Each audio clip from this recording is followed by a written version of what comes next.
found out my boyfriend was cheating when his injured cousin started posting Pilates videos. If you had asked me 6 months ago to describe my boyfriend in one sentence, I would have said, he is loyal to a fault, obsessed with his family, and way too honest for his own good. I would have been wrong on all counts. For context, I am 23, and he is 25. I will call him Ethan. We met working at the same retail store when I was 19. I was the seasonal hire. He was the full-time supervisor who knew where everything was and could calm down any angry customer. I liked him immediately, but I wrote it off as a customer service crush. You know the type. You see them in their work environment, solving problems with a headset and a barcode gun, and your brain decides that is provider energy. We did not actually get together until over a year later. He asked me out after a closing shift. We went for cheap tacos, talked until 2 a.m, and that was that. For the most part, our relationship was quiet. No huge screaming fights, no dramatic breakups. He came from a big Cuban family that did Sunday dinners with 10 cousins at the table. I came from a small, divorced family that did FaceTime, if you remember. He pulled me into his world hard. His mum taught me family recipes. His little cousins called me Ari and sat in my lap. His dad high-fived me when I got into my grad program. Holidays, birthdays, random cookouts. I became part of the furniture. And I liked that. I liked feeling rooted somewhere. Ethan's biggest personality trait, if you asked him, was how much he cared about his family. He would drop anything for them. Brother's car broke down. He was on the way. Aunt moving apartments. He would carry every box himself. Little cousin needed help with math. He would sit at the table for 3 hours explaining fractions. So when he told me his cousin Gabriella had been in a serious car accident, I did not question anything. That was the beginning of everything. He came over one night looking wrecked. Eyes red, hair a mess, hands shaking a little. What happened? I asked. He sat on my couch, put his face in his hands, and said, Gabby got hit by a truck. She is okay, but she broke her leg in like 3 places. She is going to need help at home. I had met Gabriella twice at family things. She lived about 40 minutes away, worked as a dental hygienist, had a loud laugh, and really good eyebrows. Oh my God, I said, is she in the hospital? Yeah, he said, they are letting her go home in a few days, but she cannot walk. My aunt is freaking out. We talked for a long time. I told him to let me know if they needed anything. I asked what hospital, normal girlfriend things. A few days later, he texted me saying his aunt had called and asked if he could help stay with Gabriella for a bit, because she lived alone and his aunt worked full time. She needs someone to drive her to appointments and stuff the first couple weeks, he said. I might be at her place a lot. I said, of course. I even felt proud of him. I told my friends, he is the kind of guy who takes care of his family when they are hurt. The first week, nothing felt weird. He drove over there after work a few nights, sent me the occasional update. She hates the crutches, he texted once. She keeps threatening to throw them at the nurse. We joked about it. I sent him DoorDash money one night so he could buy them dinner. He sent back a photo of a pizza box and said, You are feeding the invalid. You are an angel.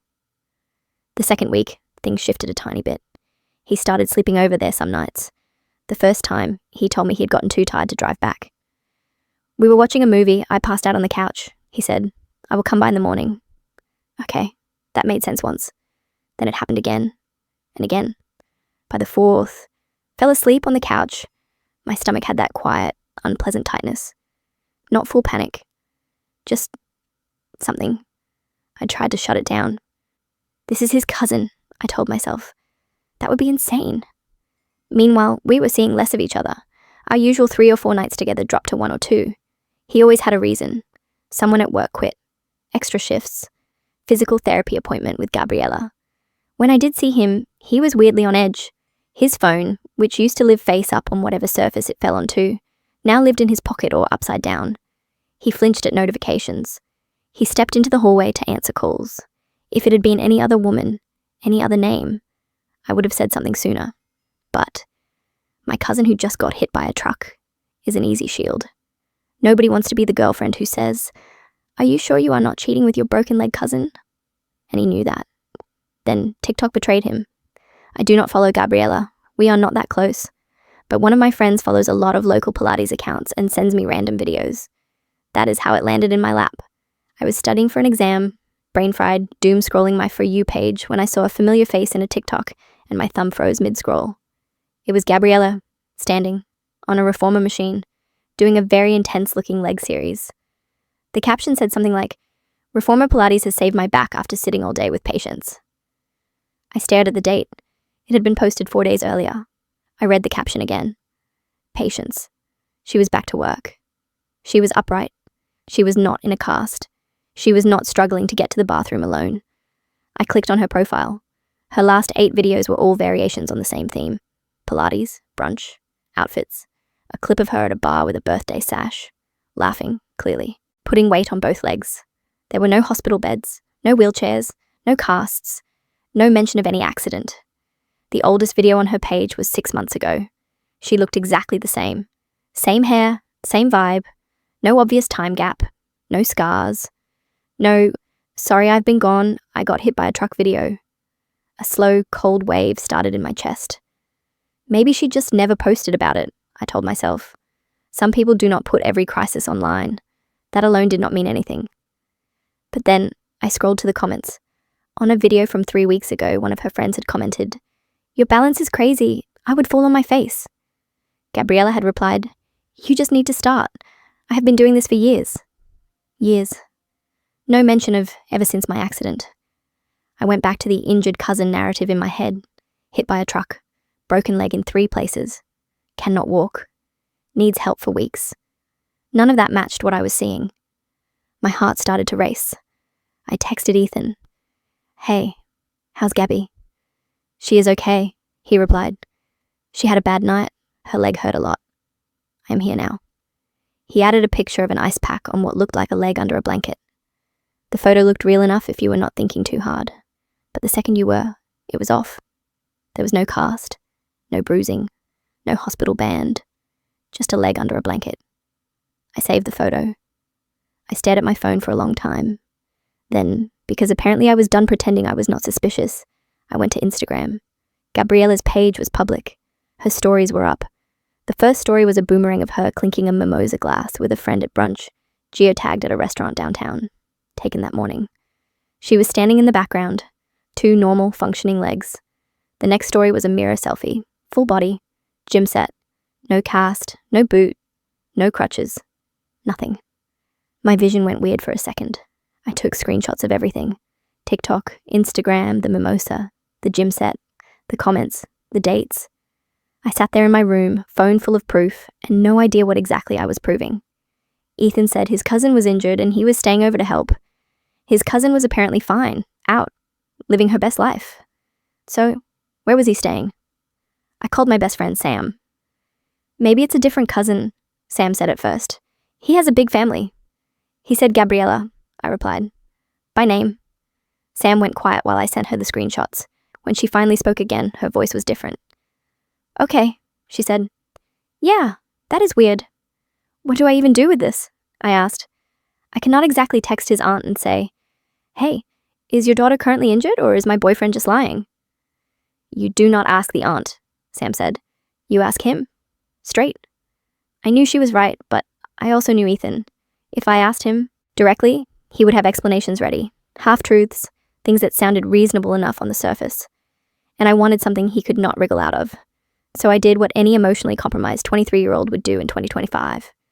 I became a full-blown amateur detective. I waited until the next time he said he was sleeping over at Gabriella's. I did not tell him I had plans. I did not joke or pick a fight.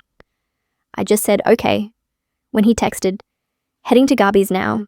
Her pain is bad today. I love you." Then I put on jeans, grabbed my keys, and drove to the address I knew was Gabriella's. He had taken me there once, months ago, for a barbecue. My heart was hammering so loud I could barely hear the radio. It was raining lightly. Streetlights reflected off the pavement. The world felt weirdly cinematic, like I was watching myself in a movie I did not want to be in. I parked down the block so he would not see my car.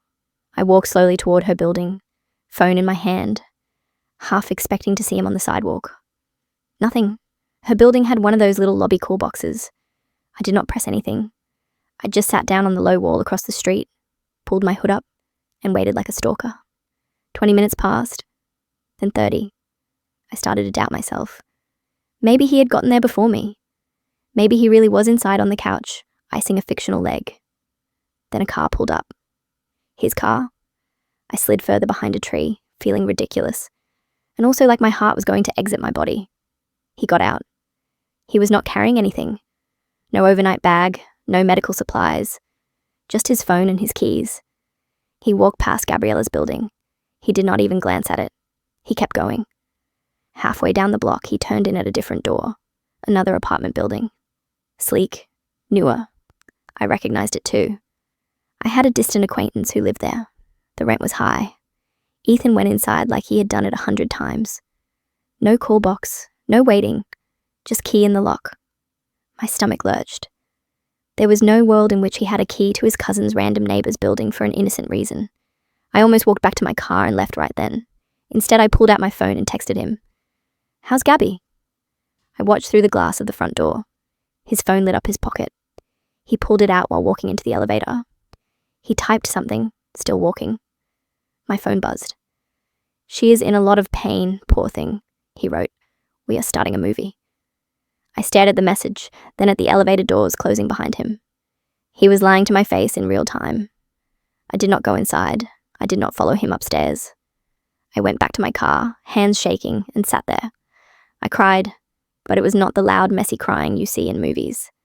It was quiet, the kind where tears just leak out while your brain is still processing. Part of me wanted to march into that building, bang on every door until I found him, and create a scene worthy of a confession subreddit. Part of me was terrified of what I would see when the door opened. In the end, I drove home. I needed a plan, not just a reaction. The next morning, Ethan texted me a photo of a breakfast tray and a pair of bare legs under a blanket. "Made Gabby eggs," he wrote. "I'm a saint." In the corner of the photo, there was a reflection on a black TV screen. You could see the edge of a white couch. A plant. Floor to ceiling windows. Gabriella's place did not look like that. Her apartment was small, older, with beige carpet and tiny windows. But I recognized those windows. They were the ones from the building he had walked into. I had seen them on my acquaintance's Instagram before, in a post about finally moving into my own place. That acquaintance's name was Molly. We were not close, but we followed each other on Instagram because we had taken a class together once. She worked in marketing, posted a lot of coffee photos, and outfit of the day stuff. I went to her Instagram. Her last story from inside her apartment had the same plant, the same couch, the same windows. My stomach turned. I scrolled. 3 weeks ago, she had posted a photo of a man's hand holding her wine glass. You could not see his face, just his wrist. Ethan has a small, faded burn scar on his wrist from a childhood kitchen accident. The hand in the photo had the same scar. I zoomed in until the pixels blurred. Same hand, same scar, same man. I had never once thought of Molly as the other woman. She was just this girl I vaguely liked online. Funny captions, good clothes. Now, I had a very different picture. I stared at that photo for a long time. Then, I did something I had never done before. I messaged her. "Hey, this is super random," I wrote. "Do you have a second to talk about something kind of serious?" I expected her to ignore me or say she was busy. She replied almost right away. "Hey, what's up?" I tried a softer approach first. "Actually, could I ask you something about the guy in your last few stories?" Typing dots. She replied, "My boyfriend? Ha ha ha, what about him?" I felt sick. "What is his name?" I asked. A long pause. Then, "Ethan, why?" Everything inside me sank into my feet. I could have sent a paragraph, screenshots, accusations. Instead, I wrote, "I think he is my boyfriend too." Molly replied with exactly 3 letters. "What?" We messaged for the next hour. She sent photos, videos, text screenshots. So did I. Corny good morning texts, selfies. The same picture of his dog, sent to both of us with slightly different captions. He had been with her for a year and a half. He told her I was his co-worker, who had a little crush on him and was too sensitive. He told me she was his cousin's friend, then later, a co-worker's roommate, then finally a client, when he started doing social media freelance. We compared timelines. The night he slept at Gabriella's, because she was in so much pain, he had been at Molly's. The Saturday, he skipped my mum's birthday because he had to help his uncle move furniture. He had posted a photo from Molly's balcony, DoorDash receipts, Venmo notes, screenshots of Netflix shows they had watched together on nights he told me he was working late. The evidence was ridiculous. We were both stunned, but weirdly calm. It was like talking to a mirror version of myself. She liked the same dry memes he sent me. She had heard the same stories, just with slightly altered details. At one point she wrote, "He told me he doesn't have the emotional energy for a relationship title right now." I stared at my phone. "He calls me his girlfriend," I wrote back. "His family calls me his girlfriend. His grandma asks when he is going to propose." There was a long pause. Then she replied, "I want to set him on fire." We made a plan. There was no version of this where I did not confront him. There was no version where she was content being the other woman, especially now that she knew she had been lied to as much as I had. We decided to do it together, not in a dramatic public place, not at his job. We are not trying to get arrested. At my apartment. I texted Ethan, "Can you come over tonight? I miss you." He replied right away, "Of course I can, baby." I wanted to throw my phone across the room. That evening, I cleaned my living room like I was preparing for an inspection. It felt like I was scrubbing my life. At 6:30, Molly came over. It was the first time we met in person. We hugged awkwardly, then stepped back and just looked at each other like, "So, you are the other half of my nightmare." She was pretty, but not in a way that made me feel threatened. It actually made me angry on a whole different level. He had two good women, and he still chose to lie to both. At 6:45, he texted, "On my way, had to stop for gas." At 7 sharp, he knocked. I opened the door. He smiled like nothing was wrong. He stepped inside. Then he saw Molly on the couch. His smile died so fast it almost made me laugh. His eyes went wide. His face drained of color. "What is this?" he said. Neither of us answered. We just looked at him. He looked at me, then at her, then back at me. "Why is she here?" he asked. I shrugged. "Why do you think she is here?" He swallowed. "This is some kind of joke." Molly stood up. "Is it?" she asked. He pointed at her. "You do not even know her." She crossed her arms. "I know that you told me you were going to stay with your injured cousin last night while you apparently had a whole other girlfriend." His jaw worked. He looked at me. "You went through my phone." I laughed. "You are really going to try that again?" He frowned. "Again?" "Different guy," I said. Same deflection. He took a step closer to me. "You are overreacting." I took a step back. "I am underreacting. You are lucky I invited you into a conversation instead of just mailing your stuff to your mum's address." Molly pulled out her phone. She held up a photo of him on her couch, shirt off, dog in his lap, timestamp from a night he told me he had been working a double. "Did your cousin enjoy the movie?" she asked. He closed his eyes for a second like he was powering down. When he opened them, he looked 10 years older. "Okay," he said quietly. "Okay, I can explain." "You can," I said. "That is great. We were worried." He glared at me. Sarcasm is not helping. "Lying did not help either," Molly added. He sat down, rubbed his hands over his face. "It was never supposed to be like this," he said. "Then what was it supposed to be?"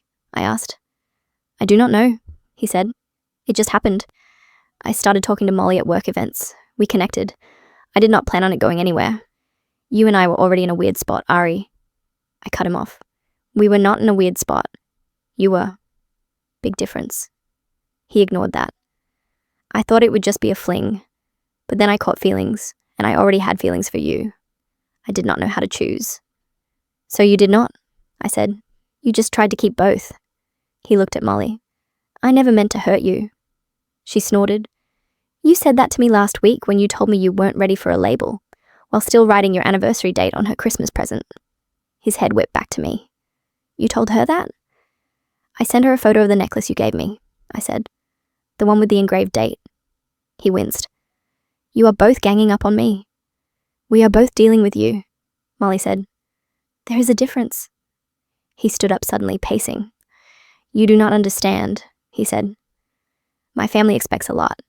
They see you, Ari, and they're like, okay, marriage, kids, house. They have this whole picture.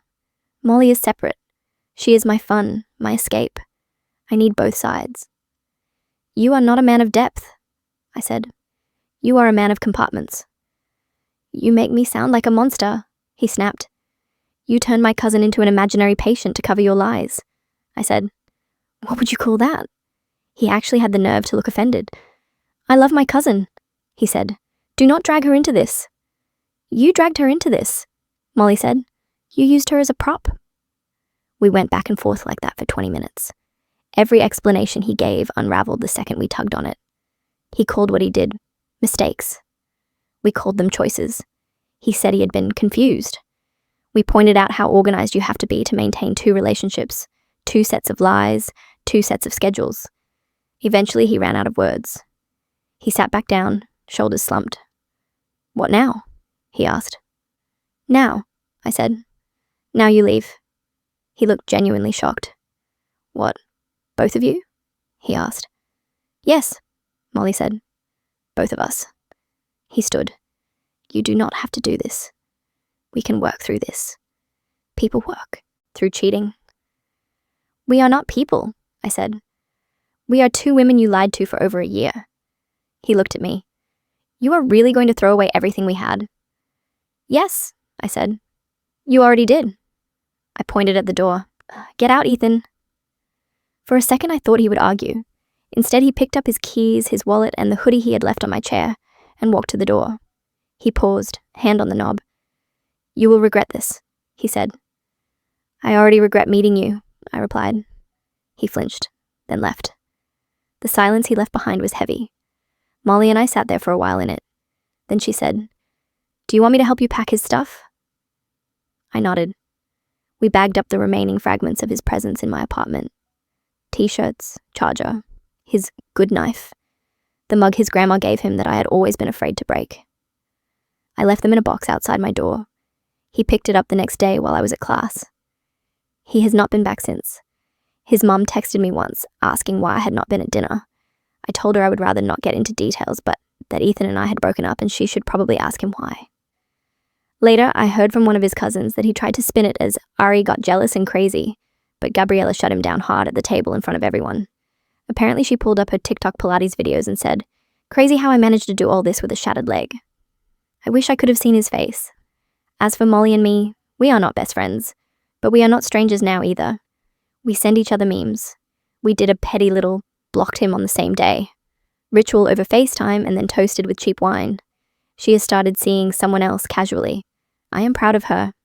Me, I am taking a break. I deleted Ethan's number, his photos, our playlists. I kept a few things in a hidden folder. Not because I want to go back, but because sometimes you need to remind yourself that you are not crazy, that it really happened. Some nights I still miss the version of him that cried at Pixar movies and stayed up late quizzing me before exams. Then I remember the rain on the pavement, his car pulling up to that building that was not his cousin's, the way his fingers moved over his phone as he texted me lies about ice packs and movies. I remember the Pilates video, the brunch mimosa, the stand-up cousin with 2 functioning legs who had no idea she was starring in the Alibi of the Year. And I remember sitting on my own couch, across from another woman who had believed the same stories, and feeling something almost like relief that I was not alone in how stupid I felt. If there is anything worth sharing from this whole mess, it is probably this. Sometimes the thing that does not add up is not a glitch in your trust. It is a glitch in their story. I have to stay with my injured cousin should line up with reality somewhere outside their mouth.